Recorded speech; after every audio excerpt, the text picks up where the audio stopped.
This is one of those unexpected things.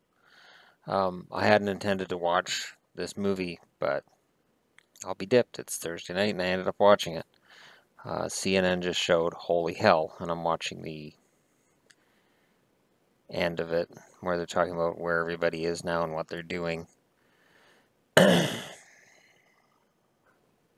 It's ultimately an empty story. It's ultimately an empty story because the leader of this cult is still out there.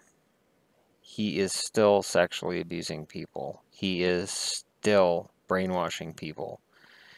He still has followers that do his bidding. Pathological people like him don't stop. Um, there's no conscience behind those eyes. There is no guilt. There's nothing. But that's not what this brings to mind to me. I mean, I've watched movies about Jim Jones, movies about Charles Manson. This and there's a certain feeling that you get, and I know from having been a religious person. When I was 15, I had heard about God and what God was and what God could be, kind of thing, and I'd gone to Michelle Refused, Heartbreaking History's Been Rewritten, All Hell's not a documentary, rather it's a work of fiction designed to create drama, fear, and persecution. That's what sells. I am saddened by this attempt to obscure the message of universal love and spiritual awakening. It's devastating to see these friends who were once filled with love of this world become so angry. I wish them only the best and hold each one of them in my heart. If any of my actions were a catalyst for the disharmony, I'm truly sorry. That's a statement written to CNN by the sexual deviant. A representative of his told us Michelle says any sexual contact was in context of a relationship and was consensual sex. No. No. He brainwashed straight men into allowing him to have his way with them. Okay. That was on the screen, so I had to read it. My experience. And it's nothing along that line. But there is a kinship I feel with some of the people in this movie. When I was 15 and I was searching for, when you're younger and you're going through a lot of high school pressures and you're searching for some feeling of something. And the Seventh-day Adventist Church was having a series of meetings at a high school or at an elementary school. Actually, I live like a block from where they had them. And sorry, now there's hurricane stuff on TV. I probably should turn that off, but I'm not going to because there's nothing like being distracted while I'm trying to make a point here about something deep and philosophical. And SpaceX rocket exploded today. Okay, you have my undivided attention. Yes, okay. It's not Brianna Keeler, so you have my undivided attention. So I went to the 20 meetings because at the end of the 20 meetings, you got $50. So the church said, you come to our 20 meetings, get $50. I'm like, no, I can get $50. I like $50. So I went to these meetings, and I went with my grandmother, my mother, and it came out of it that they decided to form a church in that gymnasium, and it would be the Seventh-day Adventist Chilliwack South location, and they had the main church. And we had our own little group, and it was a little group, met every Saturday, and it was kind of a fun little group, and we were our own entity, and we enjoyed that. But I guess they didn't make enough money on collections because eventually they're like, well, we're going to have to merge this group with the main church. We were merged with the main church, I think, 6 months after we all joined it out of this 20 meetings. And when we joined the main church, everybody started falling away from the Chilliwack South one. I think I was the last one left. I think after 2 years, I think it was just me that was left standing. Everybody else felt that it was too regimented and that we weren't really welcome. And I always sort of felt that way in the church, that I wasn't, because I wasn't born and raised in it. I was different. I was an outsider. I'd gone to public school. I was an outsider. I didn't have any interest in going to their schools, so I was an outsider. I know at one point my parents looked into it, and the cost was just astronomical for high school, and it just wasn't worth it. And when basically we told the pastor it's just not worth it, just anyways, if you tell a church that their school sucks compared to public school, they don't take it very well. We'll just put it that way. I know when I had my own kids, and at one point somebody in the church said, "Are your kids going to go to our church school?" And I'm like, "No." And just the stone look of no, no. I'm not going to pay thousands of dollars to send my kids to elementary school. I'm sorry. Not when they're going to be taught that Adam and Eve and Noah's Ark was real, had scientifically proven, and it's absolutely 100% that it happened. I'm sorry, I just can't. Did the Adventists send the cops? Did they? No? Okay, good. The Adventists aren't like that. But my point is this. In and around that experience, I started going to a summer camp that's up at Hope, not far from here. And I felt this sense of belonging with a group that I met up there. And by the end of that week, we had a very, very strong bond. And it was a mix of our personalities meshing really well. And it was that religious meeting sort of thing.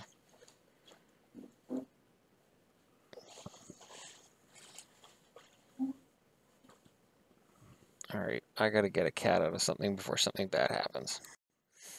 All right, that's done with. The devil's trying to stop me from telling my story, or God is, one or the other. But when I was with those people, and it was just a week, it felt like a year. It felt like forever. It felt like I'd known these people forever. I genuinely felt a loving bond with those people I'd never felt with anybody before. And I would almost argue I've never felt with anybody since. And I've, been common law married 15 years and raised kids. But in subsequent summers, I tried to recreate that feeling with different groups, and sometimes with varying results, varying levels of success. But that sense of belonging, it is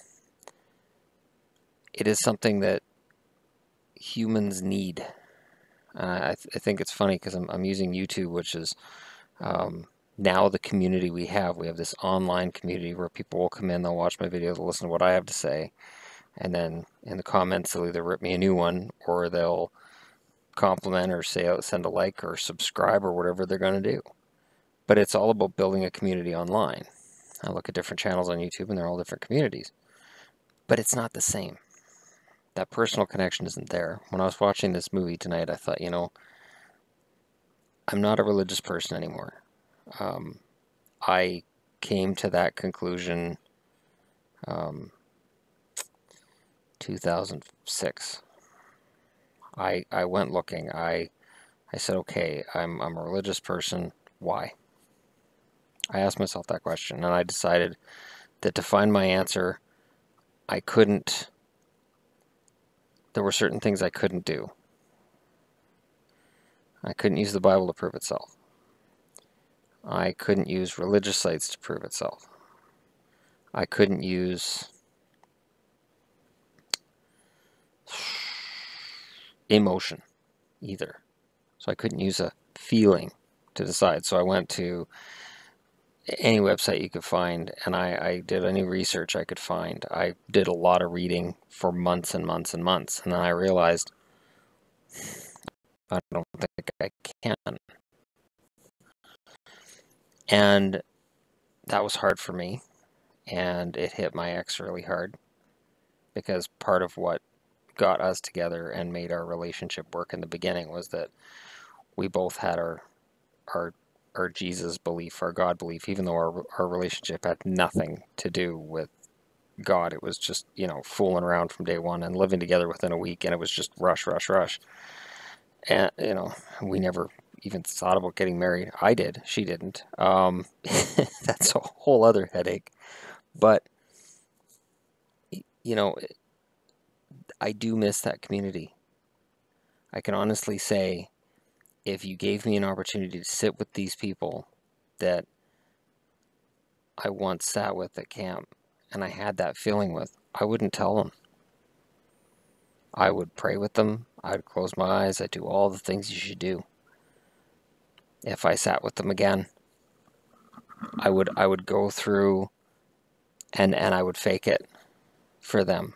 So when I watch these movies about different cults, and I know for people who haven't been in a religious, who haven't had a religious experience or who don't understand a religious experience, or people who maybe they've had a healthy religious experience their whole life. There are healthy religious experiences out there. I've heard of them.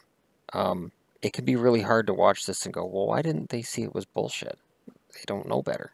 Or they know it's bullshit. Like I said, I would sit with those people right now and I would pray and I'd be all of those things I was back when I was 16, 17 and hanging out with them.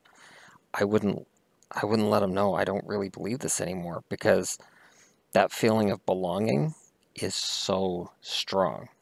So at the end of the movie here, they show all the people who were there at the start and stayed, left, and they almost make it look like the people who left are really strong and the people who stayed are really weak. And it's not that simple, because that pull towards community and towards a feeling of belonging can be so strong. I think part of what's broken me socially, and I fully admit I'm broken socially as an adult, and I've been broken for a long time, is that I look for a really deep connection with people. Okay, and I look for complete honesty, which people usually don't appreciate. If okay, let's say I'm hanging out with Billy and Bart. I'm going to make names up here. And so I'm hanging out with these two guys, and Bart gets up and leaves the table, and Billy says, the guy's such an asshole, I can't fucking stand him. I can't stand him. Now, Bart comes back. I'm not going to say anything. I'm going to sit there. Everything's going to be fine. Billy leaves the table. I'm going to say, what do you think about him? And Bart goes, oh, he's a great guy. He's awesome. I would say, you might want to think about that. Now, I don't do that to cause shit. I don't. I do that because I would want him to tell me if that guy was shit about me. But the way it gets out is that Shannon talks shit and he starts all kinds of shit. Okay? If somebody wants to hang out with me, I'm honored. If somebody wants to spend time with me, I'm very, very proud of the fact that they want to hang out with me and spend time with me. But if I find out I'm invited to a party, or I'm invited out, and that the person who invited me probably didn't really want to, but I overheard it at lunch, or they were talking about it in front of me and they didn't want me to feel left out, or, well, I didn't really want you there, but, it looked like a jerk thing if you found out after, don't invite me. Don't even think about it. Because it doesn't matter. I'll sit here, I'll make videos on the internet, I'll do whatever I gotta do, because I'm not going to have a genuine experience with people who are like that.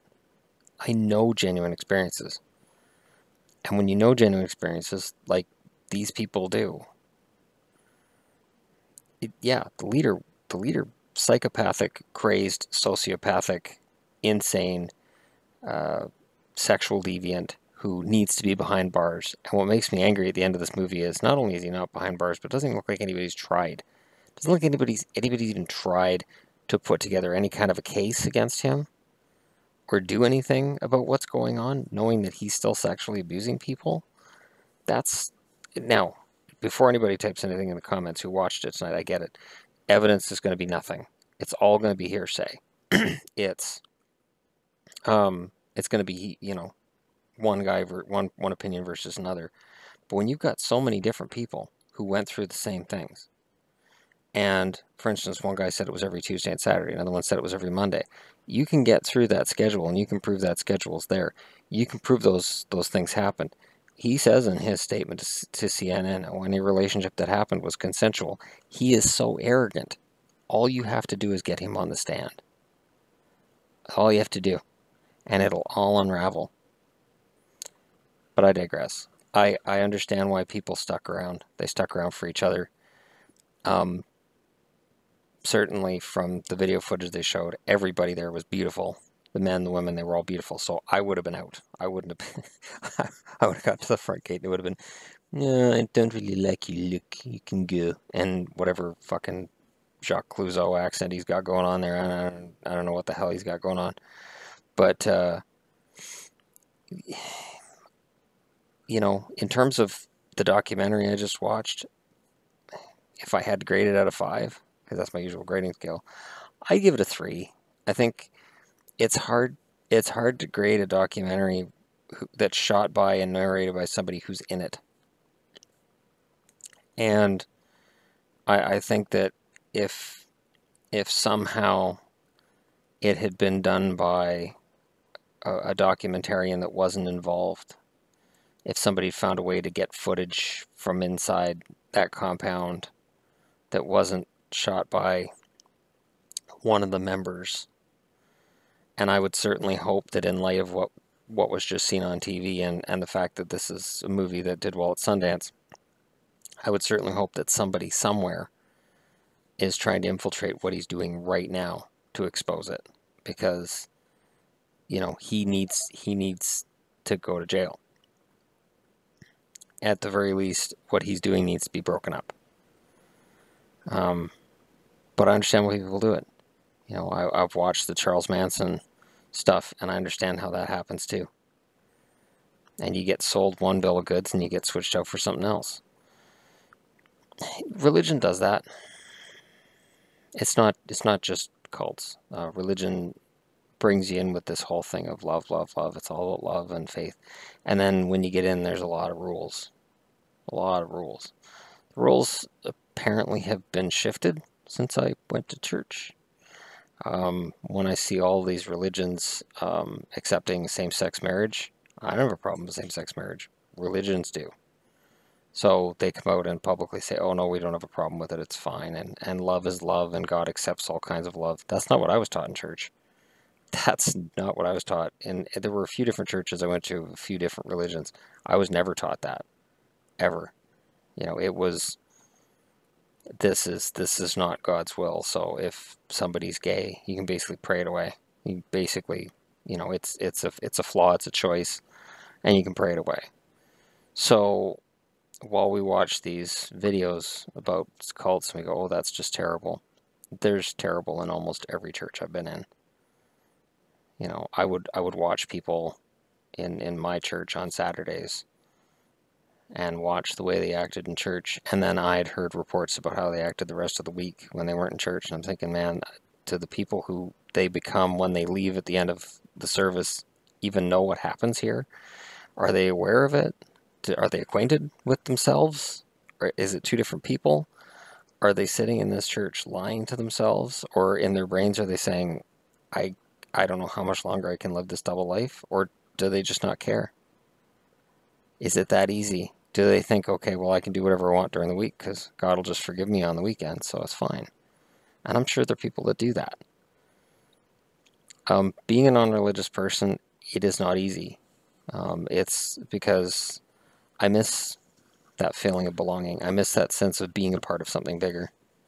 I miss that sense of just something more than what life is. And, you know, you're not going to get that working in a meatpacking plant, as I do. And I worked at a duck farm, viscerating ducks, and I worked in a call center. You're not going to get that feeling in any of those places. You're gonna see a light at the end of a tunnel, and you're gonna go, man, I think I should just head to the light because this sucks. And you're not gonna make those same bonds. I mean, you can get drinking buddies at any of those jobs, certainly, but as much as those drinking buddies might feel like they're your lifelong soulmates while you're drunk, you wake up the next morning and realize, I don't even like that asshole. What the hell was I hugging them for? You know, I'm a very affectionate drinker, and I do sometimes get up the next morning after I've been out drinking and say, wow, did I just tell that person I loved them last night? Because, man, I really hate them. And it's awkward, you know. It seems like, oh, you love me, don't you? And you're like, yeah. And you think to yourself, no, I hate alcohol. Alcohol sucks because it made me love you, and I don't. So, never fell into bed with the wrong person when I was drinking. Not for lack of trying, but it never happened. It's never happened to me. So, man, I tell you, if she ever changes her mind, I'm fucking there. Anyhow, that's completely different. That's a whole different experience altogether. Um, can be equally spiritual, but it's not really something you invite groups to. I don't have the stamina, nor do I have the desire to disappoint so many people at once. So, and that's one thing about religion. They always control your sex. That's very important. And it's not just, in these cults, it's all religions. One of the first things you hear, oh, you have desires? They're bad. They're bad. Satan brings them to you. Everything bad's from Satan. I think one of the most important things that I thought to myself when I came out of religion and out of that belief system, I'd always been taught, all these bad things come from Satan, all this bad stuff's the devil. And I used to go, man, the devil always knows my weaknesses. And after I did all my research and I spent, 6 months agonizing, just agonizing, I went, it's not the devil, it's me. I know my weaknesses. All these things that are happening to me, I'm doing it to myself. And honestly, if you look at it from a sin perspective, over the last, almost 11 years, I have led a much more sinless life than I led when I was in church. And that's the truth. I've had 3 weeks of holidays. I haven't had sexual relations with anybody in those weeks. I've, been celibate for over a year. I don't stay up late. I don't do drugs. I very rarely drink. If I do, I don't get drunk if I get drunk, it's just buzzed. I don't get any further than buzzed. I have a couple drinks and I go, okay, that's it, I'm done. I live for other people. I'm not selfish. I'm honest. So, when you see these cults and these religions, and the first thing they tell you is, you're broken and we'll fix you. And for me, what brought me out of it was, yeah, I'm broken, but I broke me, not anybody else. I broke me. So if I'm going to get fixed, I fix me, which takes them out of the picture. And it's too bad, in a way, because that feeling of community is really intense. So, yeah, people are going to watch this movie and they're going to say, oh, these people are so stupid. They're so stupid. How could they not know? Because you don't know. You don't. You don't know what's going on. When I was working at summer camp, if somebody had been abusing their power up there, I wouldn't have known. I wouldn't have had a clue. I may have had an inkling at meetings. I may have picked up on some tension between a couple of people. If there was some kind of odd thing going on or some abuse at some level. But I wouldn't have suspected that right off the bat. I would have thought, oh, I guess they had a rough day today. I guess, the pastor was ordering them around, or I guess, whoever's in charge of the kitchen was ordering them around a little much today. I wouldn't have gone, oh, I guess there's abuse going on. It's the last thing you'd think. Because you trust the people in charge. You have to, or else everything falls apart and it's anarchy. So, that's what religion is based on, is the whole idea that somebody knows better than you. If you sit there and go, well, nobody knows better than I do how to control me, well, I'm not sure what you're in church for. Because church will tell you, no. Put God in charge. You don't know what you're doing. God knows better than you do. So, it is a very complicated thing. And these specials always get me enthralled. Whether it's Jim Jones, it's Charles Manson, it's this kind of thing. There's other cults too, but I understand how people get wrapped up in them. Oh, David Koresh is another one. Koresh actually had a large number of Adventists in his camp, including ones from just from Abbotsford down the street from me. And his pitch was simple. He knew that these kids would come out of the Adventist, I believe it was Walla Walla, Loma Linda University, Loma Linda's medical university, and David Koresh would catch them coming out, and they were deeply in debt. A lot of them didn't have a job coming out of college, university, and they had no idea how they'd pay off the debt. So Koresh would basically say to them, "Hey, you're looking for answers. I have them. You're in trouble. You're stressed. I can fix that. Come with me. I have a group of people will help you." And for religious people who are in a lot of financial distress, to have a man come up and say, "I have the answers. I know the truth," and he's very charismatic, very persuasive. All of these men are, whether it's Jim Jones, this Michelle guy, um, Charles Manson, or David Koresh, they're all very charismatic, and they'll look you right in the eye and they'll tell you right to your face this magical, wonderful thing they can do for you and fix your life. So these kids come out and they have no job and they're in debt for like $50,000 and they don't know what they're going to do. And he says, "Don't worry, I'll fix that. We'll fix everything. Just come with me and we'll fix everything." And gradually they control every part of your life and you don't have to worry about that debt anymore because you don't have any money ever. Everything you make, everything you are goes to the collective, which ends up going to the guy at the top. But it's okay because you have all these people around you who are going through the same thing.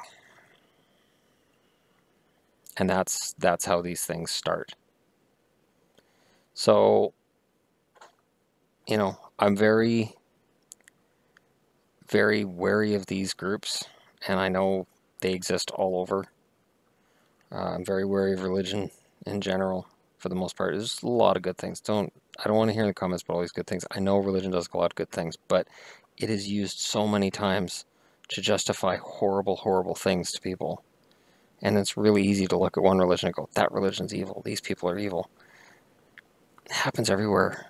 Like it is, there are atrocities that have happened all over Canada to Native youth who I believe it was Catholic schools this was going on with. I know it was a special on Global. It was on 16 by 9. They talked about it a couple of times.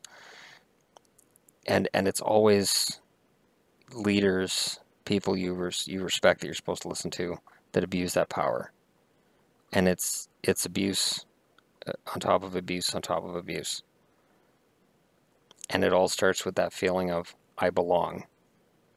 Whether it's your church group, whether it's just the church experience in general, that feeling like belonging.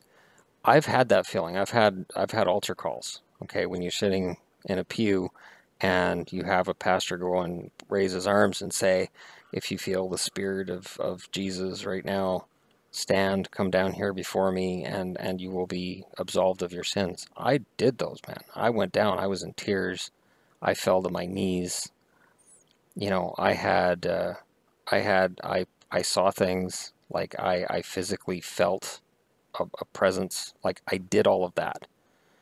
And I tested it after I didn't believe in it anymore. I tested it. I said to myself, okay, I don't believe in X. I'll just say X. I'm not going to say exactly what. Can I create it again? Can I create that feeling of euphoria? And I did, and I could. And I was really disappointed when I could. It's really disappointing. It's a very disappointing feeling when you realize you created that yourself and that, and I'm sure these people from here, they're dealing with a lot of things with that too. It's very disillusioning. But in general, it's good to watch these kinds of things. I highly recommend watching it, but I highly recommend watching any of them about any cults because it's important to know what's going on. Because there's always going to be another cult. There's always going to be another group. And at some point, one of those groups is going to have guns. At some point, one of those groups is going to be told by their leader, "Now I need you to go and kill for me." There was the one guy in that special Tonight Holy Hell that said if he'd asked me to kill and die for him, I would have. That's what happens. And while people are waiting for foreigners to come in and with bombs strapped to them and screaming whatever when they blow themselves up, it's already here. There's already plenty of cults that could do the same thing. And it's important to do research so that it's easier to identify that stuff and hopefully identify these things before they get to the stage this one is at now, and other ones have got to. Anyways, I'm at half an hour, and if anybody got through this, I appreciate it. This is stuff I don't share on my hockey channel, obviously. I don't share this stuff anywhere, honestly. This is a more in-depth personal thing because this movie gave me an in-depth personal feeling that it just, I saw these people and I heard their story and I'm like, this really feels familiar to me. There was no abuse in anything that I ever saw, but you know, there's brainwashing in almost any religious situation that I've experienced. There are exceptions, but in my experience, there's always been something. The funny thing is, and I imagine there are people in that cult that did the same thing. Even when I was, you know, gung-ho, I was on fire for Jesus, and I'd be singing hymns in front of kids, and I'd be, you know, counselor and doing all those things. There were things I would hear. There were Bible verses I would hear, and I'd go, what? It says what? And I'd know. I'd go, that's not right. It was usually stuff about women, rape, kids. There was a lot of stuff in the Bible that I would hear, and I'd go, wait, huh? No, no, no, no, no, no, no, no, no, no. So, you know, there's always that little voice in the back of your head, and religion will tell you that that's the devil talking to you. But anyways, I digress. Like I said, thanks for getting through this if you got through it. This is the only time I'm going to get religious on people. Unless I watch a Charles Manson or something, no, I won't watch that. And if I do, I'm not going to talk about it. It's just holy hell, interesting concept, interesting movie, and I wish it had been done by somebody impartial, an outsider. I appreciate what this guy did. 22 years of footage. He did a great job, but I'd be interested to see it done by an objective outside observer. The guy who did The Grizzly Man. That'd be awesome. He'd do a great job of it. And have Morgan Freeman do the voiceover. That'd be awesome.